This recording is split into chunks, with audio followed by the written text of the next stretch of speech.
Greetings, boys and ghouls. I'm Sean with the Goosebumps Crew Podcast. You've asked for it, and now the Goosebumps Crew Podcast wants to deliver. And you're in for a scare, because the Goosebumps Crew is proud to announce one weekend at Horrorland. So get ready, my friends, for an event that celebrates the magic of horror literature like never before. It's where you'll find like-minded fans of some of your favorite horror shows and movies, including some of the guests who've appeared on the Goosebumps Crew Podcast. Our special guests, panels, and activities for fans of all ages will immerse you in an exciting and spooky atmosphere, sure to get you into the spirit of things. But here's the thing, we can't do it alone. We need your support to bring this dream of ours to life. By making a donation, you become an essential part of making this extraordinary event a reality. And as a token of our appreciation, the Goosebumps Crew has prepared some extraordinary gifts and rewards exclusively for our backers. So, my friends, join us on this magical journey where we will create a weekend filled with pure passion and shared love for the horror genre. Please visit our Kickstarter donation page now. Let your passion ignite the flame that will make this event a reality.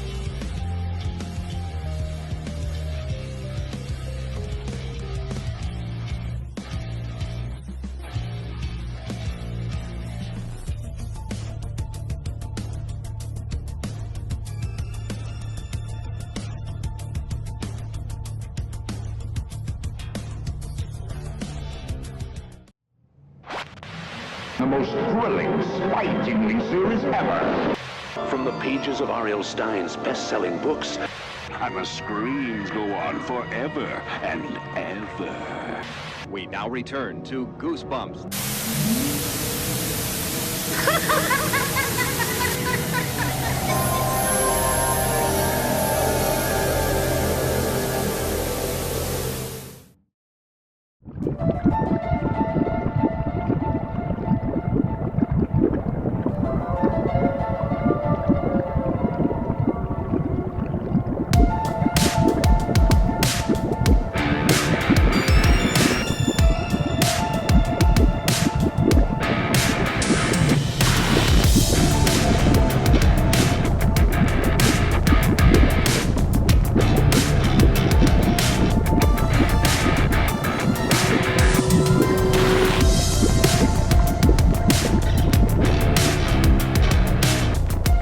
Greetings, Goosebumps fans, young and old, big and small, living dead and undead. Welcome back to the Goosebumps Crew Podcast. As always, I'm your host, Isaiah Vargas, and I'm joined by my good buddies, Bjorn Pelnick and Nick Shaw. We are the Goosebumps Crew, and we're back to talk some more Goosebumps. And joining us today, we have two very special guests, including... My name is Cameron Chaney. I write the Autumn Crow books, and I also run the YouTube channel Library Macabre, where I talk about horror books, new and old, and tend to talk a lot of Goosebumps and Goosebump adjacent series. Hi, I'm Jude DeLuca, also a writer. I do reviews and recaps for Point Horror, along with interviews and articles for Wicked Horror, talking about Goosebumps, Graveyard School, just young adult horror and regular horror in general. And when I'm not writing, I enjoy long walks on the beach, doing jigsaw puzzles with pictures of mice and teacups, and helping the elderly cross the street. And eating coladas and getting caught in the rain. Oh my god. Anything else you want to add to that? I got a bum leg. I got 80/40 vision of this in this eye. Well, Cam and Jude are joining us today on this episode of the Goosebumps Crew Podcast, and today's a little bit of a weird episode. I know we said we're going to be talking some Goosebumps at the beginning, but we're actually talking about stuff that is not related to Goosebumps. As you guys probably know by this point, we said it a nauseating amount of times. Goosebumps was a pretty big franchise back in the 90s. I don't know if you guys knew that, but it was. And you know, the books were super, super popular. It spawned a TV show. It spawned all this merchandise and all these business deals and what have you. And of course, with anything popular, no matter when or what it is, anything popular, there's going to be things out there that are going to either rip off or copy or take inspiration in a ways from whatever is popular, and Goosebumps was no exception. Goosebumps, when it started in '92, was not the first of its kind, but it was a pretty big pioneer in sort of the young adult horror genre, in that sort of middle elementary school sort of age group. And it did its job so well that, of course, other publishers took notice and they wanted to have their own Goosebumps of sorts. So as a result, we got many different series that came out over the course of the 90s and even the early 2000s that would try to capture that same formula. And we're going to talk about some of them today. And, whether we know them a lot or know them very little, we're going to bring up as many as we possibly can and go over them and talk about them and see if any of them stand the test of time. I highly doubt that any of them are going to surpass Goosebumps, but you never know. There could be a hidden gem in the bunch. Diamond in the rough. Like Aladdin. But before we get to all that, if this is your first time joining us at the Goosebumps Crew podcast, first of all, hi, welcome. Good to see you. If you are or have ever been a Goosebumps fan, you are going to love the Goosebumps Crew podcast. You will love the Goosebumps Crew podcast. Do we have an understanding? Because if you love Goosebumps, you're going to love what we talk about here in the podcast. We got new episodes every week where we talk about everything from the books, TV shows, movies, merchandise, video games, whatever is Goosebumps and is on this big, beautiful planet of ours. We're most likely going to talk about it. So there's never short of anything Goosebumps to talk about. But we've also had some incredible guests on the podcast, cast and crew from the TV shows and movies, writers, illustrators, and all sorts of other people, including other like-minded Goosebumps fans. If you love Goosebumps, you're going to love Goosebumps Crew podcast. With all that said, if you end up liking today's episode, make sure you like and comment. If you're watching this on YouTube, make sure you subscribe to the Goosebumps Crew YouTube channel and hit the bell notification to get updates. Follow us on our audio platforms, Spotify, Apple Podcasts, Amazon Music, and iHeartRadio. New episodes go up a day early over on our audio platforms, so you might want to go following over there if you really want to see a new episode. And follow us on social media, Instagram, Twitter, Facebook, and TikTok. The Goosebumps Crew is on all of those platforms. All of those links are in the description below. And don't forget, One Weekend at Horrorland, we're still funding. So you guys got to help us reach our goal by July 30th so we can bring you the first ever Goosebumps fan convention. This cannot happen without your guys' support. So please visit the Kickstarter link in the description. Help support us. You'll see all the info at the Kickstarter page. Please help us make Horrorland a reality. All right. It's time to get into some Goosebumps adjacents, as I call them. So again, Goosebumps had a lot of copycats that appeared after its takeoff in the mid 90s. And that's true for any big franchise. There's always going to be ripoffs or knockoffs, or even in the more nicer sense, people who sort of try to do the same thing with a different spin. But there was no shortage of it. So we're going to talk about as many as we could possibly think of. But before we get into the ones that were completely devoid from R.L. Stine's involvement, let's talk about some of the ones that did have R.L. Stine's name on it, but were not Goosebumps books, but kind of were.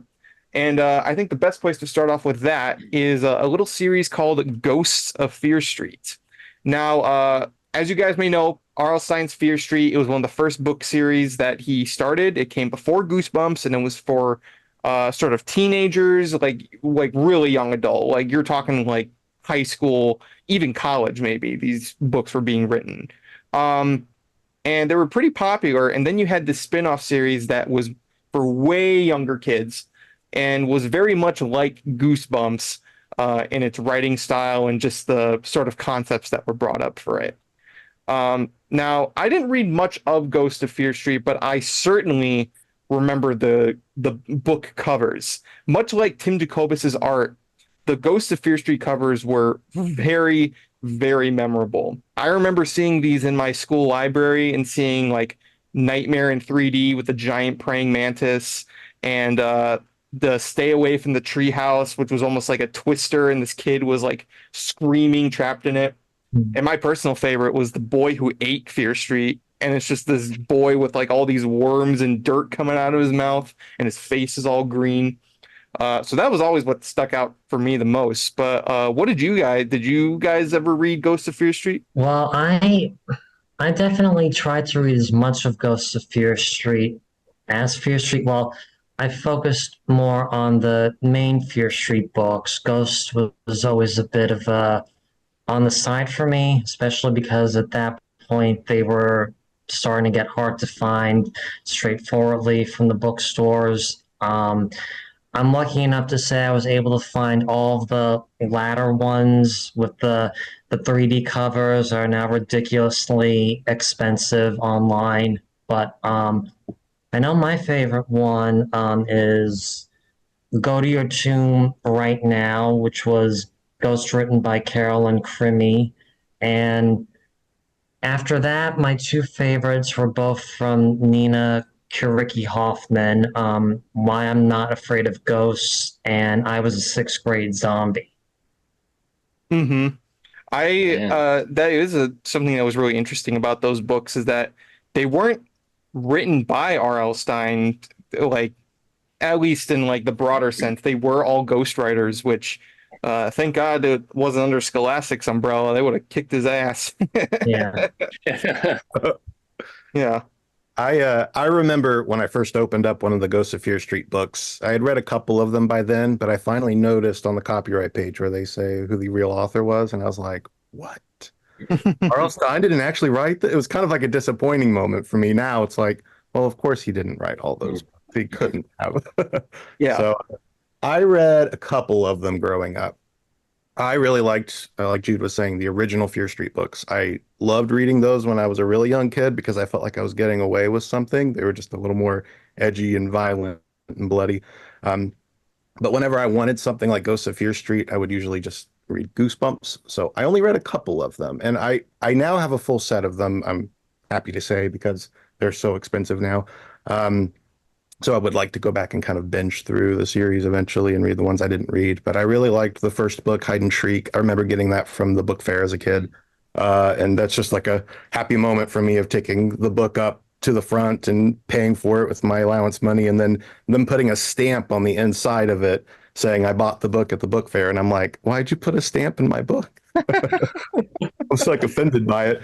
But there's that. Just devalued it. Right, yeah, even back then, I'm like, you just cut its value by 5%.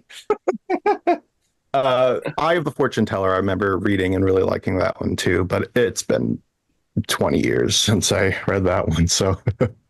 I never read the book, but I always was curious, like, what the story was of don't get sick at grandma's house. Yeah. I always remember that cover with the grandma and the thermometer as like, it was like trying to put it in your mouth. You'll never leave. It sounds like you'll never leave. It was like, is it like a precursor to Shyamalan's The Visit? Is that what that is? That's what it looks like. Yeah, that's what it reminds me of for sure. I've not read it though, so I don't know. What if you found out that M. Night Shyamalan was secretly an R.L. Stine stan? I'll bet he was. I'll bet he was. He was a ghostwriter for Stine. He was a ghostwriter for Stine. Honestly, with how much Shyamalan is obsessed with twists, I wouldn't be surprised if he was an R.L. Stine fan. But no, I just remember those friggin' covers. They were like, even like, God, I'm blanking on the name, but it was you probably know the one. It was the bug people. It was like Attack of the Bug People, and it was that Bug Lives. Yes, that's the one. And I just remember the bug in the Hawaiian shirt. And like it was always one that was creepy, but it was also like, why is he wearing a Hawaiian shirt? Oh yeah, I know the one you're talking about now. Got a really sparkly cover too. Mm-hmm. Yeah, I remember that. I was like, wow, this is like giving me a seizure. It's so sparkly. That is one of the things that I do definitely remember. Why I didn't really read anything else but the Goosebumps series. When it came to Stein, I did read some Fear Street, obviously, but never Ghost of Fear Street. I will say the Ghost of Fear Street covers were eye-catching. Like, they really did draw in your attention. Yes. Mm-hmm. Yeah, it was an interesting series. Like, I'd love to know who actually, like, designed those covers. Because, I mean, I don't... It's kind of like some of, like, the Goosebumps merch that was back in the 90s we've talked about before, where the artwork was different, but we could never find out who did that artwork. we never knew who actually did the art for a lot of that. Yeah. Like the cartoony looking ones, like the cartoony mascots. Yeah. Yeah, we never found out who did those. And they're just as I iconic looked, now. but I didn't find anything about it. Yeah, no, definitely. But one thing I do need to bring up is that Ghost of Fear Street, it didn't get an official TV series, but it did have a pilot made. I believe I don't remember, was it an unfinished pilot or was it a finished pilot? It's finished. I don't think they ever properly released it, or maybe it aired on TV and then they just didn't pick it up. I think it was an ABC like Saturday. Yeah, it was like ABC, and I remember it had a banging opening with all the dancing skeletons on it. Oh yeah, I have seen that. Yeah, it's super cheesy, but I love it. I wish it would have gotten picked up because I would have loved it as a kid. You know, it kind of was like it leaned more towards like what Bone Chillers was doing compared to what Goosebumps was doing. It was definitely more campy, but it sucks that it wasn't picked up because that was the closest Fear Street got to getting on TV before the Netflix movies. Yeah, it was interesting. Well, it's funny that it definitely seemed like ABC wanted that sort of Goosebumps show on their network. I wonder if Ghosts of Fear Street was pitched to them before Bone Chillers and maybe they just passed it up. But it seems all too coincidental that they were that. I was wondering that too, if it was around the same time as Bone Chillers, because Bone Chillers got a full season. Maybe they decided to go with Bone Chillers instead, or they didn't want two of those kinds of shows on at the same time. I love the Bone Chillers TV show. I love the zaniness. There's like an art to how crazy that show is. Just the style of it overall is really great. I have some talk about the Bone Chillers series, but we'll talk about that when we get to the books.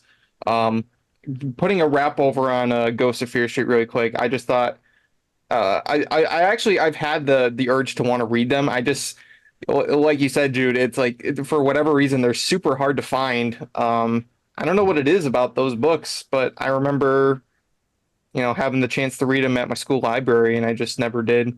I was still like not into the Goosebumps stuff yet, and even when I was kind of like I didn't want to read anything that wasn't Goosebumps. So even if it was essentially diet Goosebumps, I kind of just was like, yeah, I'll stick with that. It's like diet soda. It's like, yeah, you could drink diet soda, but you have the good soda right there. You have the regular soda, so why you do that? So if it was using Ghost Riders, would it be, instead of sugar free as an analogy, it would be Stein free?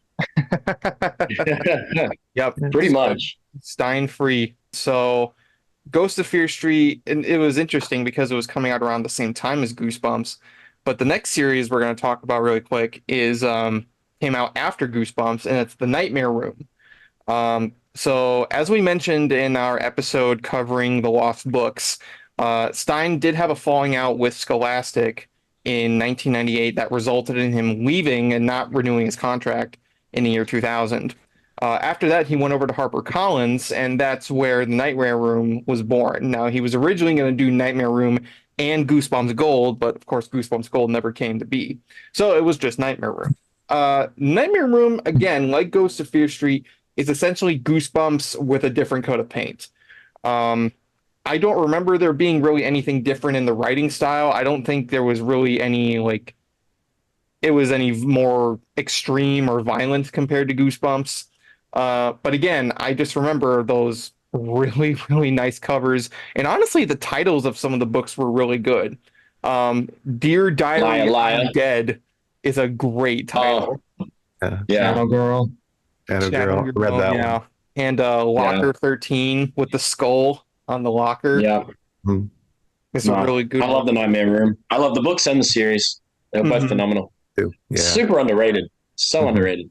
Yeah, the Nightmare Room series was super short-lived, but honestly, it was a pretty good series. It was over on Kids WB, and it had some pretty good episodes. It had what my personal favorite is the Halloween episode, which I actually have the book of Full Moon Halloween, and the TV episode I think is really fun. It has a great ending in my opinion.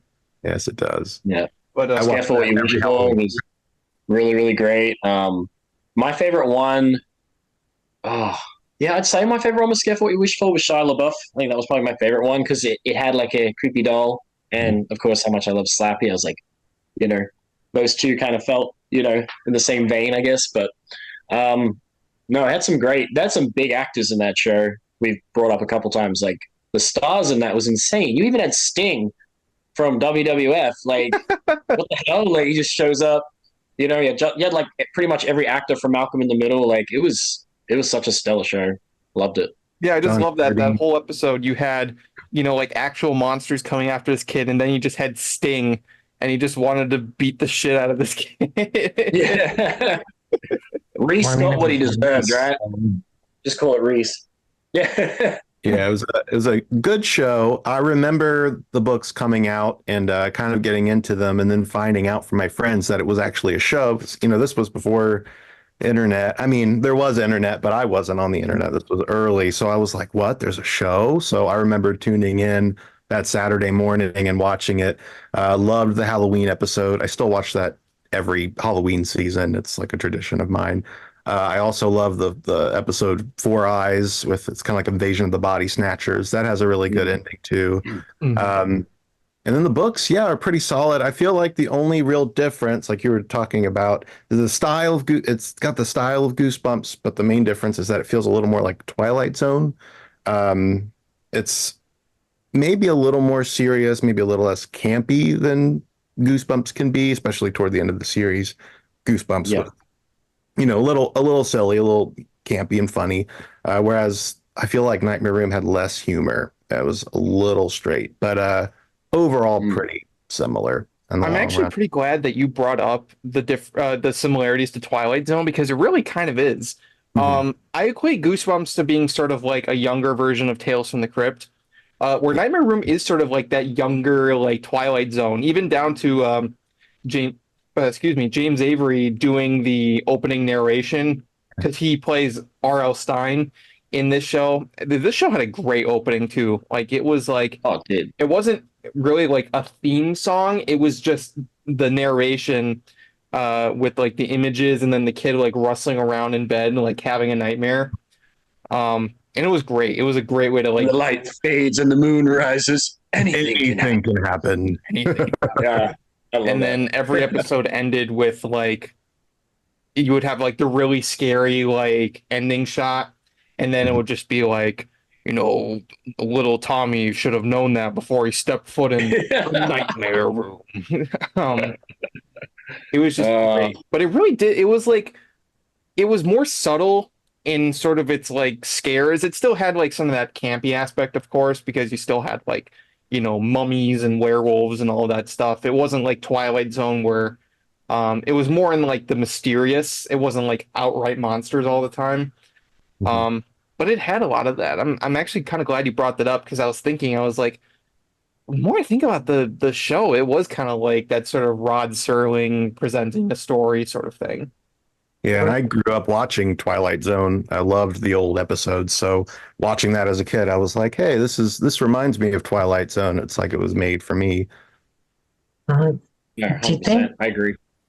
do you think you might be able to also compare it to like Night Gallery, Serling's other show? That always like was more horror and less sci-fi compared to Twilight Zone. Right. I would say so. But I mean, I remember Twilight Zone certainly having its horror aspects.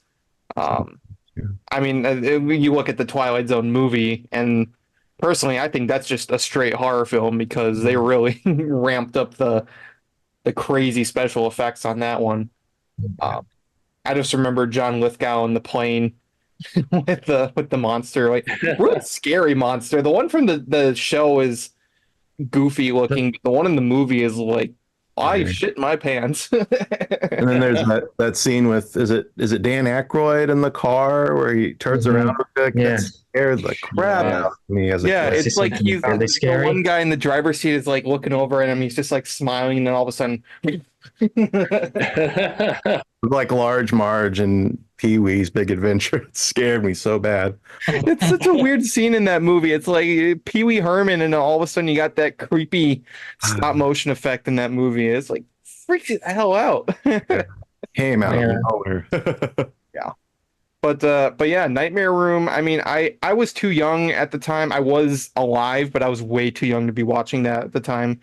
But I remember every time I watched a Scooby-Doo VHS tape growing up, there was always that commercial at the beginning for the Nightmare Room on DVD, and it was freaky. Yeah. It was like, because you had that narration and then all the clips from the show.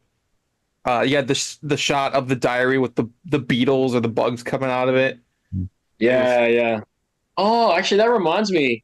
That opened up a memory when the Nightmare Room first came out, because I remember my mom yelling out to me, "Bjorn, there's a new Goosebumps series," and I was like, "Oh my god, a new season!" Like, so I'm running over, and it was like the Nightmare Room, and I'm like, "This isn't Goosebumps." And she's like, "It's R.L. Stein." But then I sat down and watched it, and I'm so glad I did though, because it was really good. And I think it was the episode.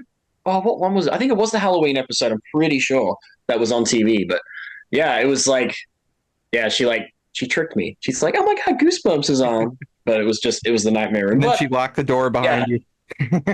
yeah. But I'm so glad, and I remember my dad being like, "Oh, look, the dummy," because there was like the intro and it had like the doll. He's like, "Look, the dummy," and I'm just like, "Oh my god!" Like, Just like somebody even at just the age like of, like 6 or whatever I was, a it was like, ventriloquist dummy and just be like, "Look, it's Slappy." It's like, that's not Slappy. yeah. It's But, Slappo. Slappo. Crappy. That episode had both Dylan and Cole Sprouse and Shia LaBeouf in like one episode, man. Mhm. Like, they got some actors, they got some stars in that. I still just can't get over it. You know, Amanda Bynes, like obviously because Goosebumps was so big, and then this was like the next thing.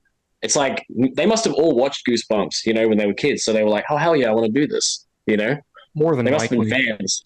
It was also Yeah. just at the time when, you know, TV shows were definitely for kids were definitely like picking up like who was popular and sort of those child actors, because the Goosebumps show didn't really have many of those where like, oh, these kids are like super popular. They were just kind of like, yeah, you can come out an episode.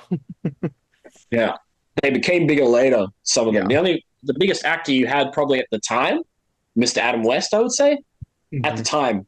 You know what I mean? And then you had like, of course, Hayden Christensen and Ryan Gosling. And Ryan Gosling was already sort of big, but he wasn't huge yet. So they all kind of got bigger later. Next up, we got to talk about probably one of my favorites among these, and that's Bone Chillers. I've always we're twins. The Bone. Yeah, we're twins. I guess if I wanted to be different, I could hold up this book. Yay! Bone Chillers is definitely one of the more like well-known of the Goosebumps adjacents. It's certainly one that, for one reason or another, like it just kind of got into my peripheral. And they're really interesting books. They're really fun to read. And also, Tim Jacobus artwork. He did do the artwork for. I don't think he did all of them, did he? Or did he do every single one? I think he did all of them, yeah. Mm-hmm. Or no, yeah, he definitely did. I'm still trying to figure out how many he did for Spine Tinglers. Yeah, Tim got around. He got around town. But very, A very weird way to busy phrase guy. that, Tim. If you're watching, we're sorry. And you are probably is awesome watching. and cute. he's like, no, you're sorry. I'm not. But this is actually also HarperCollins, funnily enough. And like I say, these books were like pretty interesting overall. You can't go wrong with a series with a book like Franken-Turkey, and then its subsequent sequel, Franken-Turkey 2, because apparently they made 2 of those. Yeah. and Turkey. That should have been Weird, the sequel to because Chicken. the second Franken-Turkey book came out like literally 2 books after the first one. Like, how? It couldn't have been like in time for like next Thanksgiving. So, like, what was the timing on that? I wonder. At least by the time they got to Monster Blood 2, it was been like nearly a year and a half. So at least. These books, I haven't read too many of these books, but I certainly remember the TV show. So as we said, ABC got Bone Chillers. That was their Goosebumps show. And I've seen just about every single episode of that show, and I love that show. It is so like cheesy and corny. Like, if you thought Goosebumps was cheesy, is like, wait till you watch Bone Chillers. Because it's like, it is pure goof, like, to the extreme. It's so charming. It's basically a comedy, you know. It's far more comedy than it is horror. Mm-hmm. Yeah, And definitely. funnily enough, it had Linda Cardellini as one of the main characters, and I'm so blanking on his name, but the voice of Roger Rabbit was one of the recurring characters in the show. Did HarperCollins have an actual bookstore that you could go to? I don't think so. I don't think Because they were. HarperCollins with a price. That's an actual store. Maybe they and it has the original price on it. I would assume there must have been an actual store that you could go to, because it's HarperCollins. It just says the store HarperCollins, $6.95. Weird. I gotta say, my favorite book and subsequent episode in Bone Chillers is Back to School, because it is such a gross concept, especially in the episode. I won't give too much away, but it's basically about a lunch lady who is making this really good food, but then it turns out that she's actually like a fly woman, and they're like all I can't. I don't want to spoil it. You should definitely. I believe the whole series is actually on YouTube. You guys can go check it out for yourselves. But I remember watching that same episode on VHS. I got it from the library. I was watching it in the living room, and my teenage sister walks in, and she's like, "What are you watching? This is disgusting, Mom! Look what he's watching. They made me take it out." I'm like, oh, come on, good show. Come on. Yeah, that's amazing. Hey, it's a kid's show. It's on Kids Network. Exactly. It is a nasty episode, though. Even did she make Tuna surprise? There's a plot device that involves eating mustard, and honestly, that's just as disgusting as any of the monster stuff. I love mustard. I was gonna say I love mustard. They're like hot dog. I gag every time I think about that. Like getting all over their mouths have a and hot dog shit. without ketchup and mustard. Okay, ketchup and Maybe mustard. It's because of that episode that I don't like mustard anymore. So, man, did you ever think about mustard. that?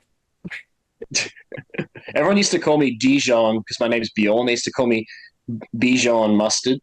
That was like my nickname in school, Dijon, because like the way my name's spelled. I'm like, God damn. Or it was to infinity and beyond. That's why like, guys, I'm not mustard. I'm a human being. No, I love mustard. What if you got got cut one day and then you were bleeding mustard instead of blood? I would eat it. I would lick it. Oh. You were like, is this a play on Stay Out of the Basement then? We don't see him eating plant food over the sink. It's just a whole thing of like mustard seeds and all that stuff. No, and he's see, like, what people don't know about that episode is that he was actually bleeding relish in that scene. So, you can put it on a nice hot dog and have yourself a good time. God, you know what I'm gonna have for lunch? New idea for when we can do Horrorland now. I think that's what we need to do. Arm juice. Hot dogs, yes. Juice. with mustard. And if you don't get mustard on your hot dog, then you don't get to have a hot dog. Simple.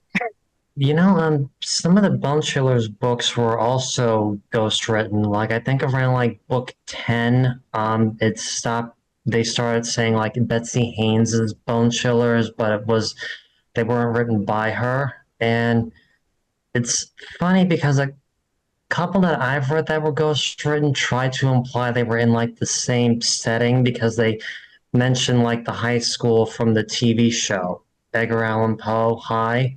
Mm-hmm. And it just seemed weird that they tried to do like a shared universe or something like that. Like I know the Romeo and Juliet book was released years after the episode aired, so it was a recursive adaptation. Yeah, that's a weird thing. It's like it wasn't like Goosebumps where every episode was adapted from a book. Even the ones like the series 2000. The book had released a few months prior before the episode. But yeah, Bone Chillers was weird like that. It's like you'd have an episode come out before the book did, so it was almost like the book was an adaptation of the TV show in that weird sense. I remember that episode, the Romeo and Juliet one, because of just that chaotic finale where they're in the school, and you have God, I'm still blanking on his damn name. The guy who voiced Roger Rabbit. He's in a nightgown the whole time, and he's holding a toothbrush, and he's using it to like fight against the ghouls. I know the janitor's name was Arnie, but yeah, I'm blanking on the name too, and we were just talking about him a couple of weeks ago. I'm gonna feel really stupid because I'm looking it up right now. But Charles Flesher. Charles Flesher. You see, I feel Charles Fletcher. Charles Fleischer and Charles Lee Ray. His name was Arnie. Yeah. He was the janitor, but he was like a really weird like personality. But he would always be like, whenever they would go to him for advice, he would always be like doing something weird. In that episode, he was like in a toilet. There's something really great that he does. Mid conversation, his accent changes, and he keeps changing his accent like every few sentences. And I love that. It's so funny. Mm-hmm. One last thing I'll say about Bone Chillers is, again, lit theme. It has a really good theme song, and it just kind of encapsulates the whole TV show because it, again, involves skeletons. And it's just the characters going around being like, ah! It has like a 50s movie aesthetic where the screams are very exaggerated. Yeah, and then they're running away from the skeleton, and it's like very clearly like, you know, like not a real skeleton. It's just kind of running like, it's great. It's a great series. If you want like a really good Goosebumps that's not Goosebumps, I would recommend Bone Chillers because I think it's a really fun series. Some of those books are pretty hard to find too. I actually think the one with the clowns was like one of the later ones is actually like an incredibly rare book to find. Just got hold of that myself. The only one I'm missing is the Romeo and Juliet one, so I'm very jealous. Yeah, so there's rarity in those books too. So if you can find them, like I showed earlier, I was able to actually find a few recently. So you could probably find some somewhere, but definitely check them out if you can. I would recommend them. Yeah, they're great. Now, another book series that got a TV adaptation is Christopher Pike's Spooksville. But this didn't get an adaptation in the 90s. It got an adaptation in 2014 on the Hub Network. So for those unaware, the Hub was where they aired R.L. Stine's The Haunting Hour. And also that was the last place in the U.S. that would air Goosebumps reruns. But they did Spooksville, and it was actually similar to Bone Chillers, where the original books I don't think had a connection. It was kind of like an anthology series. But the TV show had like a main cast of characters, and they would experience each episode. Well, no, Spooksville did have like the same cast of characters throughout the whole series in the books. Like I haven't read as many of them, but I think there was like a small stub arc they were trying to do through it where like some past books will get mentioned in one, or like what happened in one book would affect the other. But I do know I was always a bit weirded out that when they made the characters in the TV show teenagers, they also made the witch character from the book, who was an adult, into a teenager as well for some sort of weird love triangle. And it just kind of like, I don't know what they were really thinking. It just seemed odd to me. Yeah, it was kind of weird, but it was definitely going for more of that like teen drama sort of thing. I think it was also trying to like be similar enough to Haunting Hour, because they would always put premieres for both those shows back to back. It was never a show I really went out of my way to watch. It just didn't seem like that interesting, but it was another show with a really good theme song, I will say. That's a constant of most of these shows, to be honest. Yeah, it is a good theme song. I read quite a few of the books growing up because I was a big Christopher Pike fan, so I wanted to dip my toes into his middle grade books. And I tried to read them in order because, like Jude was saying, they do all connect. There's the same characters. There is kind of a main mission that they're going on throughout the books. It kind of reminds me of like a kid's version of Buffy in a way, because you've got the big bad who's the witch, and that's the common thread that kind of connects everything. So it's like a little bit of horror, there's a little bit of sci-fi, there's a little bit of fantasy, and it's all just kind of melded together. I really don't even think of it so much as like a Goosebumpsy kind of series because maybe on the surface it is because you've got the cover art that's similar, but it feels more like a supernatural version of Babysitter's Club or something to me, if that makes any sense. The TV show, I remember being really excited for it because I was like, there's no way they're adapting Spooksville as a TV show. That's crazy. So I watched it, and then I think I only watched a few episodes because I was kind of let down by it. So I did love the Haunting Hour. That show was great. Yeah, that's the thing. It's like whenever they would do like the back-to-back, I was like, I think Spooksville aired first, so I would like purposely miss it, but then I would like immediately tune into the Haunting Hour because it was just so much more interesting. It was a great show. It was like the things that show did were like, it was freaking hardcore.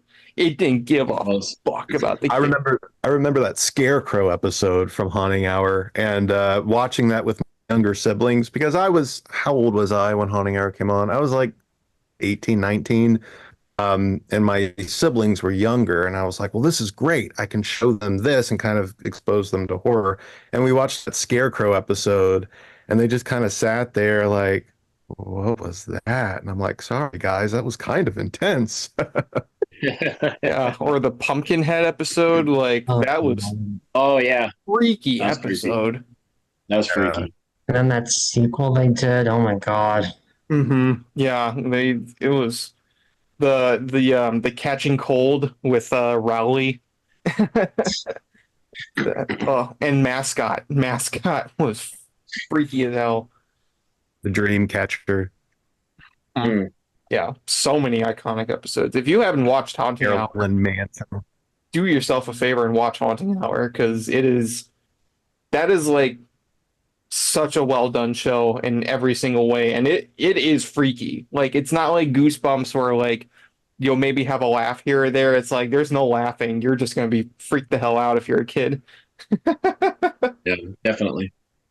But yeah, I wasn't too familiar with the Spooksville books. I do remember seeing the books at the library, because back before they started like really separating like the Goosebumps books. My library used to have it where like every book was kind of like separated by like what kind of book they were. So a lot of the young adult books were in the same pile. So you had the Goosebumps and you had some of the other series. But I remember seeing the Spooksville books, and I remember the Cold People one specifically, that cover art with the icy finger on the doorbell. Like that was pretty neat. But I never read any of the books. I was only really familiar with the TV show, and yeah, the TV show wasn't that interesting to me. Yeah, books are much better, so I do recommend them. Moving on to another lesser known series, just kind of keeping in with the theme of ones that got TV adaptations, but I wanted to quickly bring up Deadtime Stories. Now, I remember seeing that TV show that was on Nickelodeon. Very limited TV series. It was only for October of the years it aired. And I just remember it was like a big deal on the network at the time because they were like, we're going to have these really scary stories. They had like this teen actor who was in like, I believe they were in like some sitcom. I remember watching the episodes. You had like Invasion of the Appleheads, and you had a long spider. The Appleheads one's a good one. I always love the witch freaking out when she takes a bite out of the peanut brittle and she starts screaming like, peanut brittle tastes like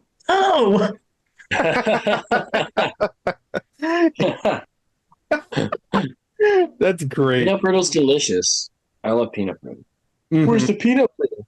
Not that peanut brittle. Oh, it makes me think of the SpongeBob episode where like he goes to the magic shop and he keeps opening up all the cans and he wants the sea nut sea peanut brittle or whatever. Oh yeah, there's the C-nut brittle. He's like Sea-nut brittle, yeah, from oh SpongeBob, boy, remember? C-nut And he's brittle. like, And then he opens it. It's like the can of snakes. And he's like, "Where's the C-nut brittle?" yeah. And then he opens the other one. He's like, "Oh darn, not again!" Oh god, I love that. In terms of the Deadtime Stories books, you're probably familiar with this cover. Very Chucky-esque. Oh, that looks exactly like. Can't say what that looks like. Mm-hmm. I know. That's not Chucky. That's Hurley. Completely original character. Do not steal. That's not Chucky. That's Blucky. It looks like Chucky. It's like how That's they Bucky Barnes. Oh yeah, the one that you held up there just now, Fairy Tale. That's a cover. You guys can see that. It's fucking hilarious, honestly. That's cool. And, at one point in it, the two main characters meet up with the seven dwarves, or like the reject seven dwarves, and one of them asks, "You kids ever been in a gang war before?" And I'm not exaggerating. They literally get involved in a gang war between dwarves, which is just like them hurling insults at each other. And like motorcycle riding dwarves, I'm not making this up. It's hilarious. That's a pussy gang war. Where's the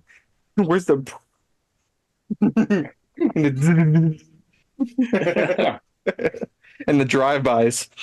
Don't forget about the drive-bys. You can come in my neighborhood again. I had that exact buying Power Wheels. On Power Wheels and scooters. But they're like British drive-bys. Oh, Reginald, I disagree. Starring Warwick Davis. Warwick Davis, that'd be Warwick cool. Davis. I would love it. I would watch that. I was gonna say, that could be the next Leprechaun sequel. Leprechaun in the Hood Part 3. Well. I was gonna say they already had Leprechaun in the Hood, so they kind of sort of did something like that, I guess. And then he went back to the Hood. And he went to space. The Hood. Twice. Yeah. Twice. Back to the neighborhood. I see what you did there. Now, another series that I don't know really anything about it, but I know it's probably one of the more shameless Goosebumps ripoffs, and that was the Shivers book series. Yeah. Now, Not the House of Shivers. Not the House of Shivers. It's just the Shivers. The Shivers. I see them quite often, though. I see them around I a do lot. too. I've never really gotten the chance to really find out about them. Oh man, they're Sit crazy. Uh, They're like Goosebumps on steroids a little bit. I mean, not all of them are. Some of them are more tame, but then you sometimes just run into something like this, which is like the darkest thing I've ever read as a children's book. It really, like, I'm talking dark, really, really dark, and kind of. This one actively talks about like the Nazi Holocaust, among other things. Like one of the tour group that goes to this wax museum, one of them's got like this uber religious family, and the tour guide tells everyone how the younger kid, when his parents are asleep, he goes on X-rated message boards pretending to be someone far older, and his mom just like loses it, starts swatting him with the Bible. What? Hell? No, yeah, I'm not kidding. At one point, are these heathens, mommy? Yes, dear. I think I So- have Shivers books now. Did anybody watch the campaign that had Will Ferrell and Zach Galifianakis? Oh, the movie, yeah. The campaigin where he punches the Okay, baby. so Yeah. right, so if you've watched it, I mean, the dinner scene sounds almost just like just like that. Yeah. They start telling confessions because they're going to be in the public eye, and they're a religious family, so it's just like, oh, my no. God. That was a great movie. These get really wild. This one is one that it was the first one I ever read as a kid, and I was like, whoa, this is not Goosebumps. What the heck? I don't recommend this one quite as much because something sad happens involving a dog. So I'm just like, most people aren't going to want to read this. Oh, But it's really sad. I'm like, where did that come from? Oh my God. But there's also good stuff in here, like this ogre-like guy chasing the two main characters with a bloody knife and trying to kill them. And I mean, it's not just like, Goosebumps where you don't really know what's going to happen. It's like, no, these kids are in actual danger. Like this person actually wants to kill them. There's no hiding it. This one, Wow. the kid is new in school. He ends up getting like bullied really, really terribly. And, as a kid who was bullied, like I really connected to this, but Sure. he ends up kind of like, there's like a demonic angle where he starts to become evil and then he starts turning into the bullies. And there's a really terrible scene. I don't want to spoil it. Where something happens to these bullies and it's violent. Like I was reading it shocked. I brought it to the pool one day as a kid and my family's swimming and I'm sitting there reading this and I'm like, what the hell? Oh my God. Damn, Let Me In violent, where the bullies get like ripped apart.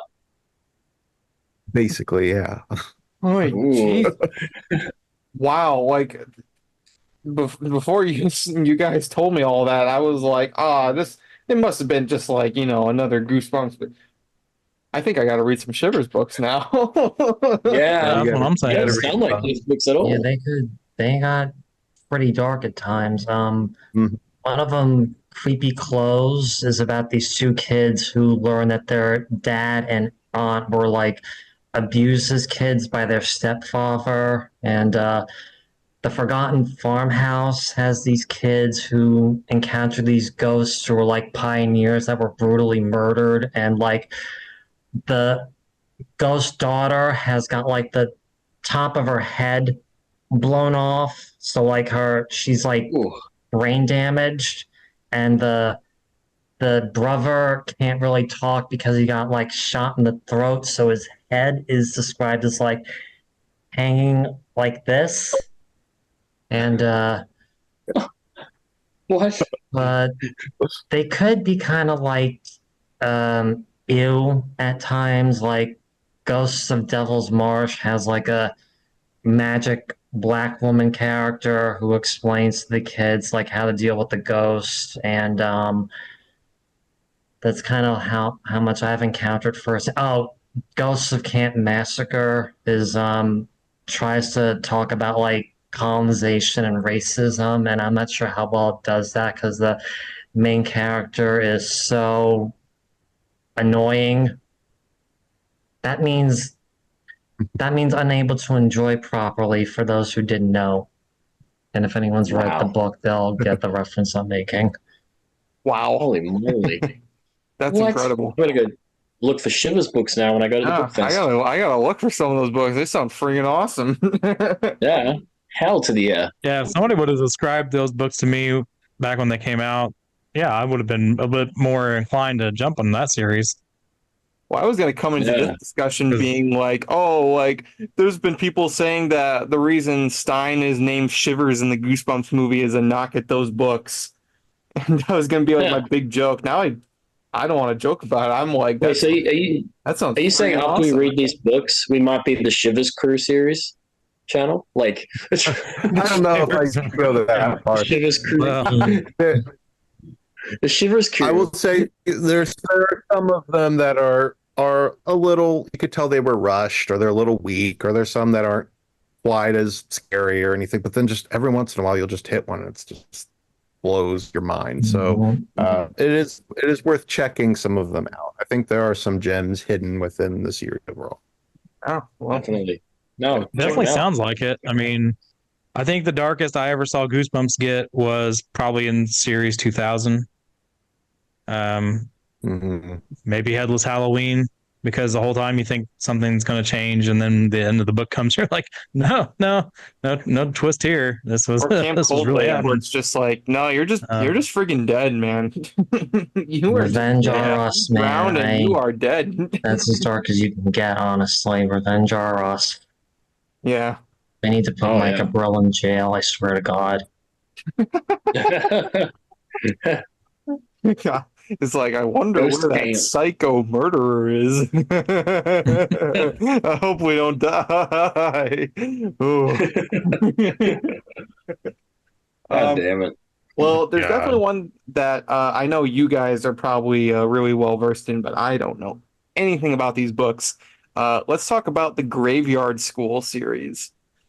Mhm. So, again, I know nothing about this series, so if you guys could please enlighten us. Ooh, is that autographed by the? I mean, all I can say is I read a couple as a kid, but I haven't read them recently. And I remember seeing them a lot. And I just think they're really cool covers as well. I used to just collect them. I've been waiting for this since it started. I think I'm like the biggest Graveyard School fan on the planet. I've got the whole series. I've even I was able to interview Nola Thacker, and I've been emailing her on and off the last couple of months. She's great. As much as I love Goosebumps, I gotta say I love Graveyard School better, and that's probably sacrilege among this crowd. But I just gotta, I can't lie. I guess we gotta. If you want to come after me with torches and pitchforks, by all means, I'm ready. But how'd they get the pitchfork so fast? So is it another anthology series where it has different characters, or is it They all kind of interlap, yeah. It all takes place in the same setting, yeah, at Grove Hill School, or Graveyard School as they call it, and it mainly focuses on the sixth grade class, which is on the cusp of graduating and finally getting out of there. But they're dealing with Dr. Morthouse, the principal, who may or may not have a silver fang in her mouth. Vice Principal Hannibal Luker, who wants to remind you all that the principal is your pal. And of course, the delightful basement Bart in his army fatigues, the school janitor, who seems to live in the labyrinth that exists underneath the school. And the kids are just, you've got Park Adams, the baseball aficionado, and Stacy Carter, who enjoys walking dogs. Skate McGraw and his cousin Vicky Wilson are the board experts for the school. And you've got my favorite, Jordy, the human computer Flanders, who's a cross between Daria and Brainiac 5 from the Legion of Superheroes. But Graveyard School wouldn't be complete without puke perfect Pollyanna, who is she thinks the world revolves around her. She doesn't like anybody, and that's fine because nobody likes her. They call her as a rigid knockoff Barbie who's always dressed in pink, blue, and yellow. She's the ultimate teacher's pet, and she's not a villain, but she's just an asshole. She's the Roger Klotz of the series, basically. She's always got her nose up in the air. You wouldn't have these books without her ruining somebody's day.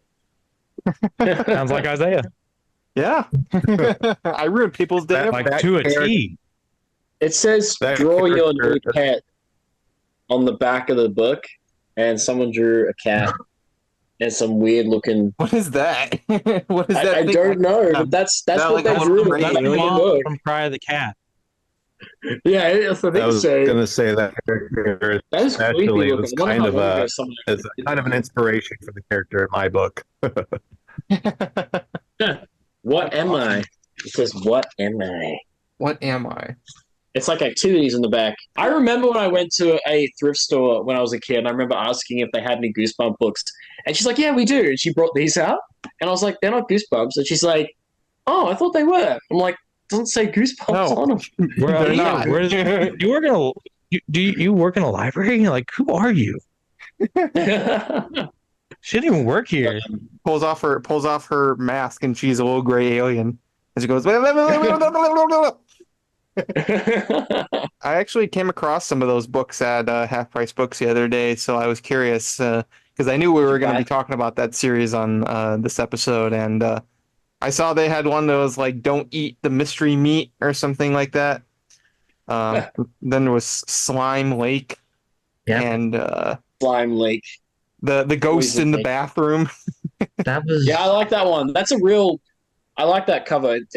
It reminds me of the Goosebump book actually, with the Tim Jacobus red Converse. That was the first one I was lucky enough to find when I was a kid. They had it at one of the book fairs at my school. I owned it for like 4 years, and then I started getting the rest of it.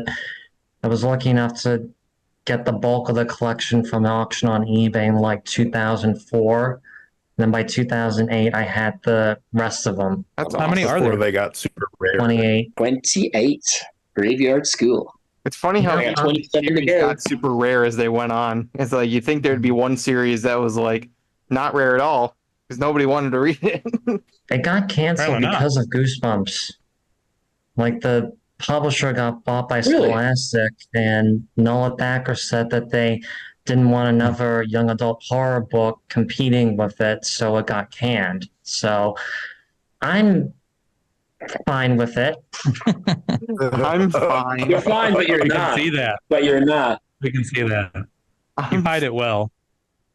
It's like the I Feel Fantastic video is like, I feel fantastic. Hey, hey, hey. I gotta buy the rest He's of a these. character. Ooh. She's referenced in this. There's a whole story about that. I feel fantastic. Man, again. I love that. That's between that and the Smiling Friends cameo. I love that that video is becoming more well known because everyone should watch it. That's like something out of the Twilight Zone right there. Is that video?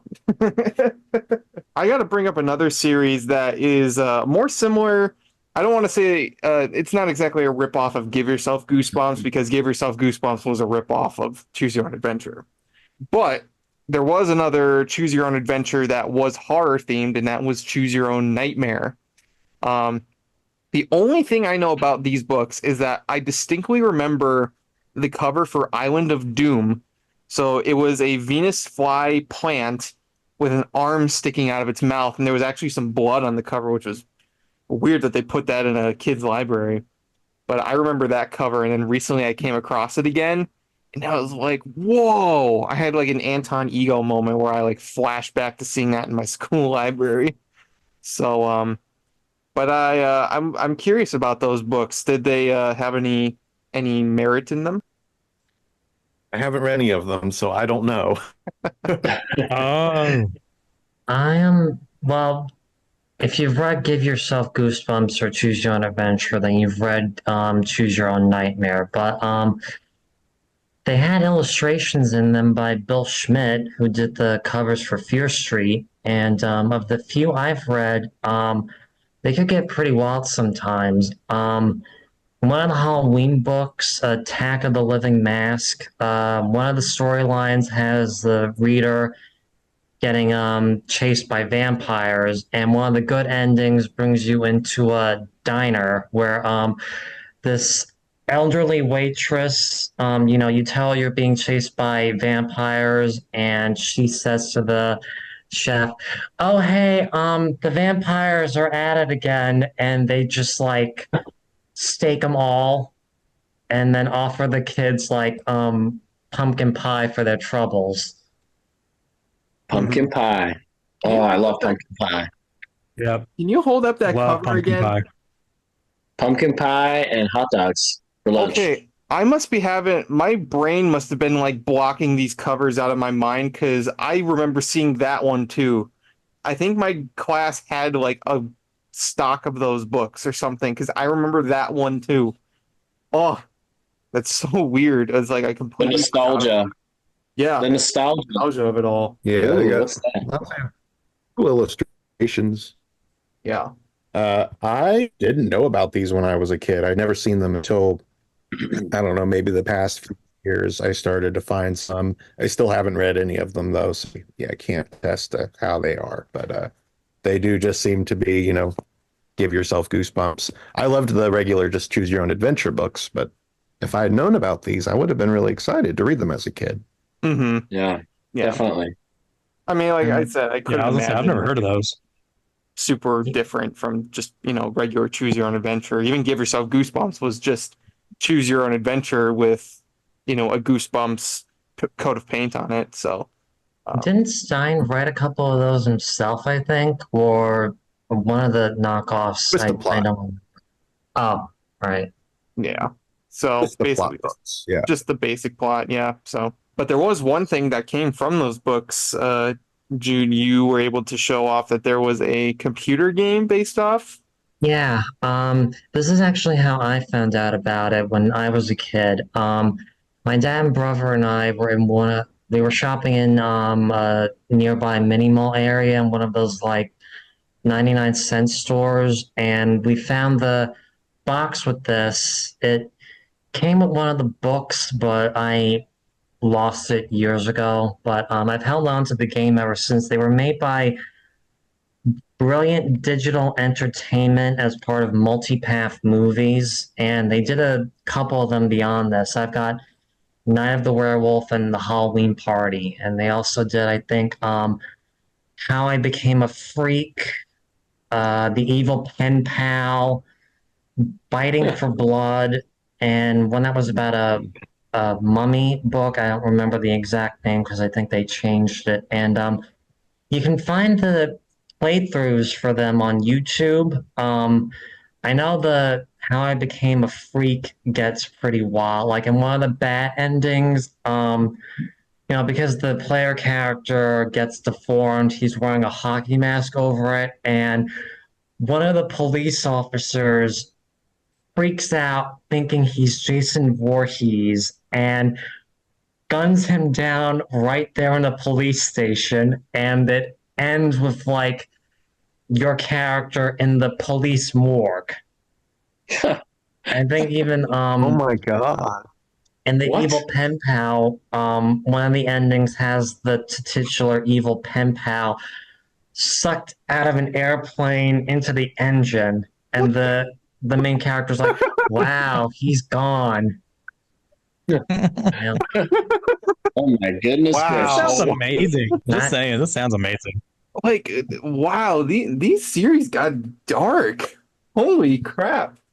Goosebumps is so Like, I feel tame. like I've been compared to missing all out. these. Yeah. Like, damn, we're missing out. Goosebumps is like child's play, Awesome. essentially. Now, there's a few other Oh my god. lesser known series that we can certainly bring up, but again, I don't know anything about these.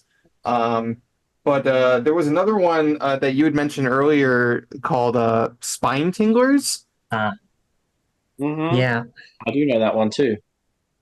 Tim Jacob Yeah. did some of the covers for this. Beware the Snowman. Yeah, actually, the cover for this one doesn't prepare you at all for what happens in it. Believe me, the first chapter has the main character dreaming about the world being destroyed. Like, she's just like sitting in math class when a teacher comes in and tells the math teacher the cat's in the cradle, and the math teacher just starts crying Silver spoon? because apparently an asteroid called Cheshire has fallen out of orbit and is heading down to Earth with the screaming power of 1,000 hydrogen bombs. And that sets the tone for this. It makes you think it's about kids stranding in a snowstorm, having to take shelter in a haunted house, and it's not that at all. Like at various intervals, a side character is suddenly pulled into a dream world. Like one character finds herself the captain of a submarine from the old pulp book she was reading on the bus. Another kid finds himself inside the video game that he was hoping to play if school had been canceled for the day. And every time the main character comes in and tells them, you can't dream, you got to wake up, because if you don't, then they're going to get us. And you just got to read it for yourself, because I don't want to say what exactly is targeting these kids and why. It's just like Not the Freddy sort of Krueger. thing Stein would do it all in a book. Wow. Yeah, Gosh. that's These are God. dog. Yeah, you so unassuming by the cover. I think that's what we've learned today about most of these is that despite their very unassuming covers, they have some really dark shit on the inside. Wow. Yeah. I haven't read too many of the Spine Tinglers books. I only read a couple. The ones I've read I thought were fine, but nothing that I was, that I found too super memorable. But this one sounds really good. And I actually just recently picked up a copy of that. So I will give it a read this winter. One thing I do know for sure about the Spine Tiller series is that they are probably the rarest. In my opinion, I've had a really hard time finding hardly any of these books, especially the later ones in the series. It can be crazy, where they just don't ever appear online. Now, going into some of the more obscure stuff, I know before we, got here today, Jude, you actually had some suggestions on stuff to bring up, and one of them was called Strange Matter. Yeah, this series this is like Graveyard School and Spooksville. Like it has shared universe and it ran for like 30. It reached 30 books and it had a 4-book spinoff. Like the creators, Marty Engel and Johnny Ray Barnes, like they ran their own website. A fan club for it. They had a contest in 1996 where the winner got a short story printed in one of their books, and the rest were put on their website. These two really cared about what they were doing with the series. They even tried to pitch a series to Disney in the 90s, but it was rejected. It got pretty wild too. I've spoken to Marty a bit on Facebook, and he said the two of them tried to make each of them like a mini movie, and they got wild at times. I was lucky enough they let me have permission to read the unfinished draft for what would have been the 31st book in the series, Rilo Baru's Summer Vacation. And I did a recap of it for Point Horror you guys can check out. I'm hoping at some point they might be able to revitalize the series and continue it, That'd be awesome. Can correct me if I'm wrong, but a couple of the books were even adapted for Haunting Hour, if I'm not mistaken. I think the creature feature, I think. Yeah, I know they helped out on it. I admit I've never actually seen the episode, and I have the book, but I haven't read it yet. I've been trying to go in order, but yeah, they did help out with it.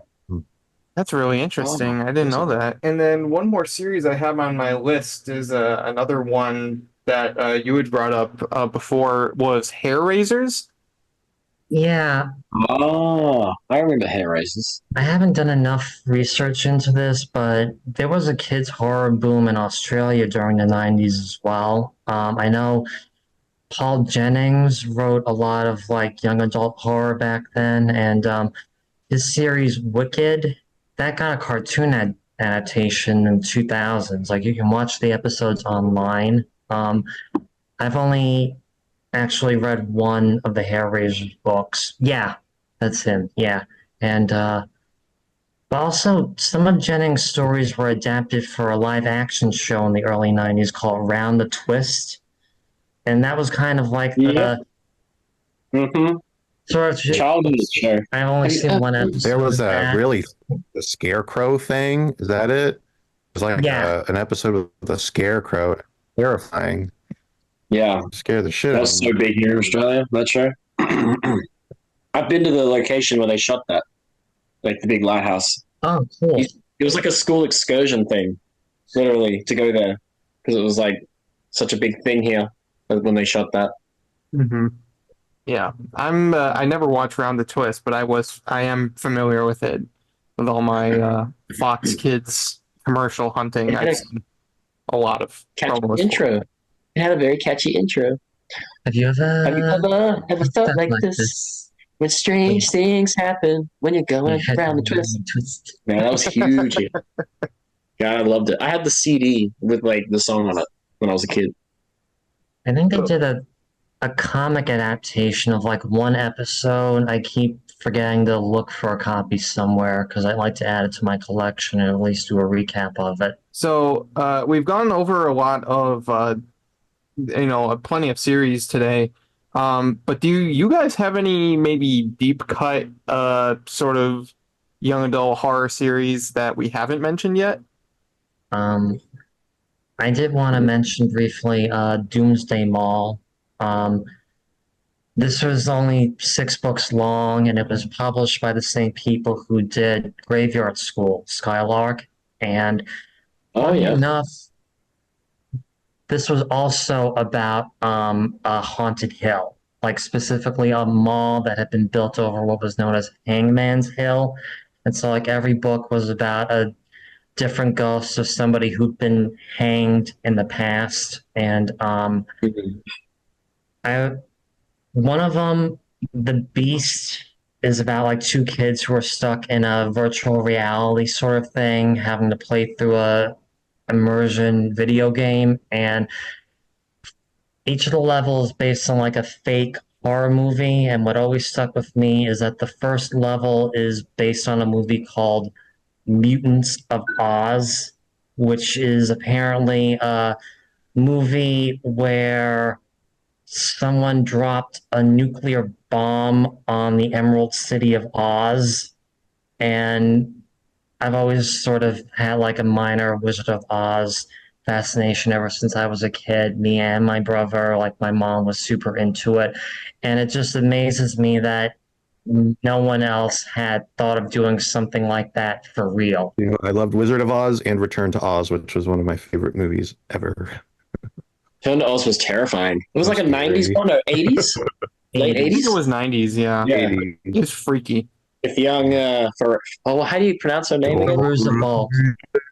Yeah, and she was in The Craft. oh god, she was in The Craft, American History X, and I think she was in The Waterboy. Waterboy. She was in Waterboy. And I think she briefly did the voice of someone on Family Guy, the blonde girl who always bullied Meg, Connie D'Amico, or at least she did before the show was canceled. Really? Yeah. Oh, I didn't know that. Oh wow, That's interesting. that's cool. I've got some deep cuts. Ooh. I haven't read these. I just recently tracked them out. So I'm just like, they're totally new to me, and I'm going to read them soon. House of Horrors is a series of 6 books. They are trophy killers. They're published by Harper. So I don't know if these have the same kids. It looks like they do, like a brother and sister. I love that one there. They have really great covers. And there's only 6 of them. Probably my favorite, actually. I think I've seen one of those. It's really gnarly.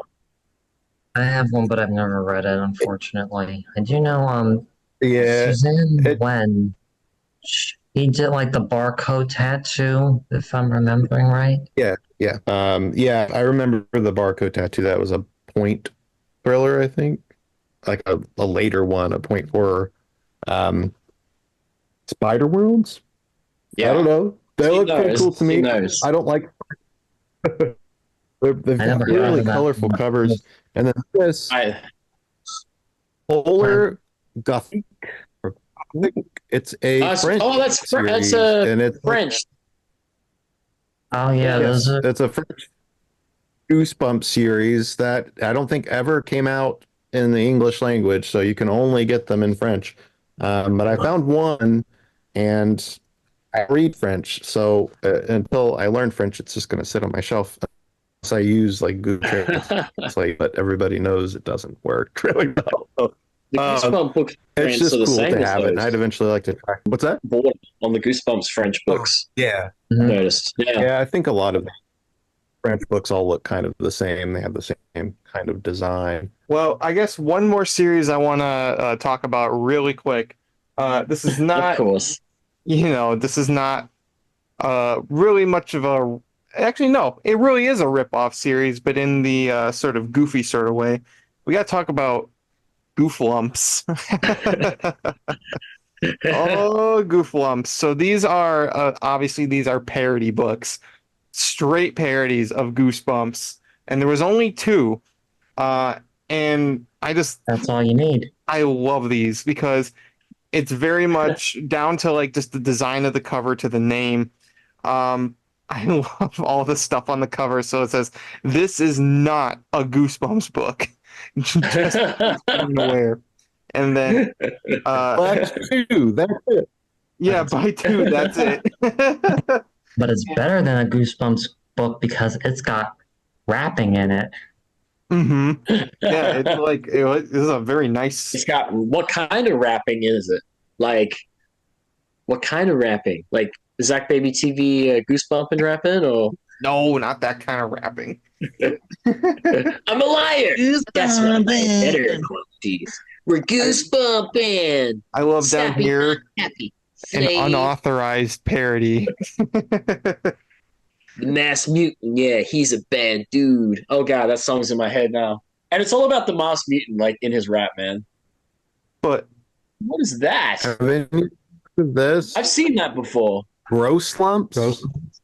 I saw it at a half price books like a couple weeks ago, and I picked it up. There's only one of them, but there is a list on the inside that makes you think there's like 50 of these things. But they're all fake books. Oh, that's gonna drive me nuts now. I've not read it. I don't know what it's like, but it just reminded me of the parody series. That reminds me of you guys know how like a lot of those Kindle exclusive Goosebumps parodies you can find on like Amazon, like Moose Dumps. I remember years ago, Spookies, but spelled with a Z at the end, which tried to be like, it was Shingles before Shingles. I only ever read the really scary summer camp, and the only thing I can remember about it is one of the kid characters obliviously explaining how he somehow had a three-way with two girls. Oh, what? I'm not making it up. I swear to God, I don't know what is with these people who do these parodies trying to go as like off the wall as they possibly can. It just, I probably still have it in my Kindle somewhere, but I haven't reread it in years. No, I've never seen that Grosslumps one before. I only knew about, Gooflumps as like the Goosebumps parody series, but what's the name of that book? This one? Yeah. Tales to irritate your spook glands. And it says it's scary stories more gruesome than puberty. Can you read these stories without urinating in fear? Well, I like these ones because you have this one, but they're both clear takes off of certain Goosebumps books. So you have Eat Cheese and Barf. And I mean, this one is just about like a giant cheese monster. And then there's like a bunch of scenes where the main character is vomiting. And then there's another character who burps all the time. And then this one is stay out of the bathroom. And I'm going to read some of the stuff on the back here. It says, "Save your breath, everybody. Joe won't put down the seat. Not now, not ever. But the bully of the bowl has met his match. It's payback time, and the toilet is plunging into action. First, it refuses to flush. Then a grotty stomach virus brings Joe head-to-head with the enemy, and the seat comes slamming down. Beheaded in the bathroom. Not if Joe can help it." Oh, God. Oh, my God. It's great. And I don't even have the Gooflump books. I've never been able to find them here. And the great thing about I haven't read this one, but I have read this one. And the great thing about this book is the ending, because there is no ending. It's just, what do you mean? The monster's defeated, and then they do like the thing where it's like, oh no, like something else is happening, something's coming out of the monster, but then it's literally just a bird, and then they're like, then I knew everything was gonna be okay, and that's the last line of the book. That's the end. Oh my God. What does R.L. Stine think about Gooflumps? Has he ever mentioned anything about it? I don't know. I wonder if he's ever met R.U. Slime. Behold, Yeah, I was going to say someone needs the to show man, the author. the myth, the legend. Oh man, Meet Are You Slime. what is that? Oh, Man. there it is. Mean, are you slime? He was raised by alligators in New York City, in the New York City sewer system, and has written on the bathroom walls all over the world, but he's never written a book in his life. Now that he's finished Stay Out of the Bathroom and Eat Cheese and Barf, he's ready to get back to watching soap operas. Vacuuming and taking out the trash are his favorite sports. Rupert lives under This New York sounds City. like the Weird Al Yankovic of the author world. Yeah. Yeah. Actually, yeah, you're right. I think, I don't know if that's it, but I think No. right here there's a name that says Cynthia Halpern. I'm probably willing to bet that's either who that is in the picture or that's the actual author of the books. Because they're actually pretty sneaky. They don't say who actually wrote this. Just adding to the It's probably the person. I would assume so. I don't even remember where I first saw these. I think I just like came across a picture of one of them on Google many years ago, and I was like, "What is that? I've never seen that book before." Gooflumps. I don't have that Goosebumps book. Yeah, that's a weird looking Goosebumps book, but it says not a Goosebumps book. Don't you forget it. I gotta pick some of those up. So I guess coming to the end of our little discussion talk here, to kind of wrap things up, what would you guys say is your favorite among the Goosebumps adjacents? Bone Chillers. I'd say Bone Chillers too. Bone Chillers, Graveyard School, those two. I like both of them. I was gonna say, like, I'm gonna have to check out Shivers apparently, because yeah, that just sounds amazing. Like, I'm Yeah, sure not they're not all really. winners, but the ones we talked about today were pretty awesome. Yeah. Yeah. Well, I already said like I'm Graveyard School my whole life, so yeah. After That's that, number one. Number one. mhm. Number one. Number I one. know, I was thinking that too. I just was like, I don't know. I guess this is Adam number Sandler 11. reference. Oh my God. Yeah. No, I think that's the moral of today is that we need to check these out. Check them out if you I'm haven't checking already. out Shivers. I will be checking out Shivers. I mean, again, it's interesting because, with going back to what I said at the beginning is like, anything popular is going to have like its copycats and whatnot, but it's like sometimes those copycats can put out a product that's on par with the original. So, I don't know. It's always worth finding out. Some people can bring that new spin to something that's that kind of formula. So, yeah. We're definitely going to have to take a trip to the bookstore after this one. So, Oh man. I'm at the book fest tomorrow. I'll be looking for Shivers. yeah, absolutely. Well, that's going to do it for tonight's episode of the Goosebumps Crew podcast. I want to thank Cameron and Jude for joining us tonight and telling us about some of these series. We're very much happy to have you guys on. Happy to be here. Thank you. Yep, of course. Where can our audience find you guys on social media and YouTube? Yeah, you can find me on YouTube, either just searching Cameron Chaney or Library Macabre. I'm under Library Macabre on Instagram. I'm on Twitter, not very active on Twitter, so you don't have to follow me there, but mostly active on YouTube and Instagram.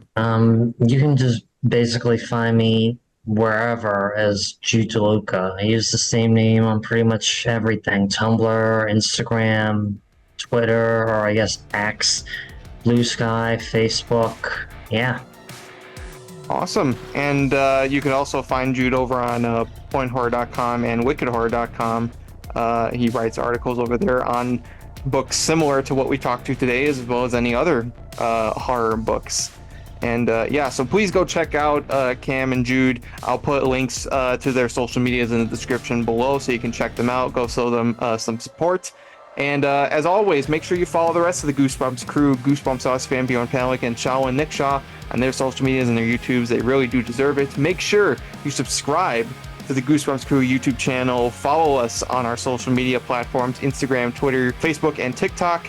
and follow us on our audio platforms, Spotify, Apple Podcasts, Amazon Music, and iHeartRadio. All of those links are in the description below, as well as the link to the One Weekend at Horrorland Kickstarter. Like I said, make sure you guys help us reach our goal by July 30th so we can bring Horrorland to life.